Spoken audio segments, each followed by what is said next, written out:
Do you ever feel like you're just a cog in a machine? Like your job is pointless and you're just wasting your time? Well, that's what it's like to be a minion. Working as these tic-tac-chode built work slaves is worse than any job you can think of. These guys were chilling since the dawn of time. Then they had to constantly start searching for bosses because every time they do something to fuck it up, their boss gets unalive. Until they met Gru and harassed the hell out of this man until he took him in as his servants. And he's chilling now, but I can't say that for very long. A real life minion would scare the gooch hair off my taint. Oh, my bad. I meant thorns off my stem because I'm a plant and not a real human being. Subscribe, you're definitely gonna like this video. Minions are the lowest of the low. They're the ones who have to do all the grunt work while this bozo Gru sits back and takes all the credit. They're treated like dirt and never get to make any decisions. And Gru definitely doesn't support unionization of the working class. But you know a boss worse than Gru? Let me help jog your memory. They both have beer belly, they both have twig legs, and they both value profit over their employee working condition. Yeah, that's right. I'm talking Krabs. And I'm not talking gooch hair this time. I'm talking Mr. Krabs. His big meaty claws are good for two things: making my taste buds come when I dip them in tartar sauce at Red Lobster, and tax evasion. The Krusty Krab has got to be a class action defense lawyer's wet dream. It's the worst place to work for a number of reasons. First off, the pay is probably dog shit. You would be lucky to make minimum wage there. Secondly, the hours are long and you probably got to work the night shift here and there. Third, the working conditions are trash. The kitchen is dirty and the equipment is probably older than the entire show. Finally, the customers are always demanding and hella rude. SpongeBob is the worst coworker anyone could ask for. He's always goofing off and never takes anything seriously. He's always messing up and is always trying to be friends with everyone, which can be really annoying. And working with Squidward is like working with my ex-girlfriend. Lazy, manipulative,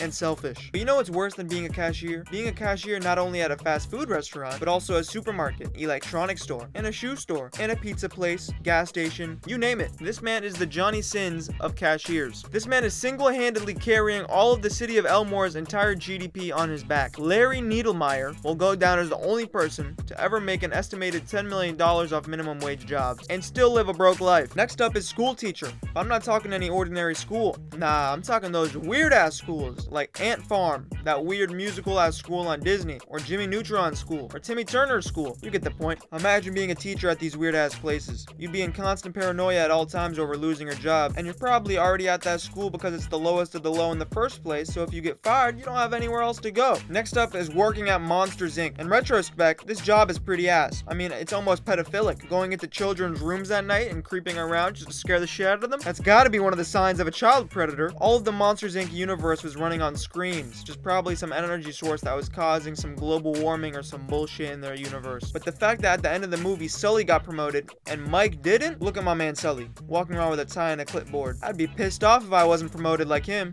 Jurassic Park. I just want to start off by saying, who in their right mind would say, yeah, let's bring back huge animals that eat whatever they want, including humans, and say, yeah, this is a great idea. There's a ton of reasons why working here would be absolute chaos, but I don't care how smoking hot the scientists here are. If I have to take a train, and then a boat, and then a helicopter, just to get to some random ass island to work a 9 to 5, you're tripping. And on top of that, the dinosaurs are always escaping, and it's probably because the island is short-staffed. And here's an honorable mention, working at the Publix bakery. Now, if you're not familiar, there's a grocery store, specifically in the state of Florida, and at this bakery, they always hand out free cookies. Now, if I had to work at the Publix bakery handing out free cookies all day, I would feel like my job has no purpose. Recently, I went there and I saw a dude sitting on his phone, and the only reason he would get up is to hand out free cookies to smiling kids. And a weird side note is how sometimes when I go and ask for a free cookie, they'll tell me I'm too old and I have to be a kid. And then I have to lie and say it's for my little brother, because he obviously just can't reach the counter because he's not 6 foot fucking tall. So not only is your job an absolute joke, but the reason you have it is because you lack any basic common sense. Scroll down and click the subscribe button if you want to see a part 2 to this video.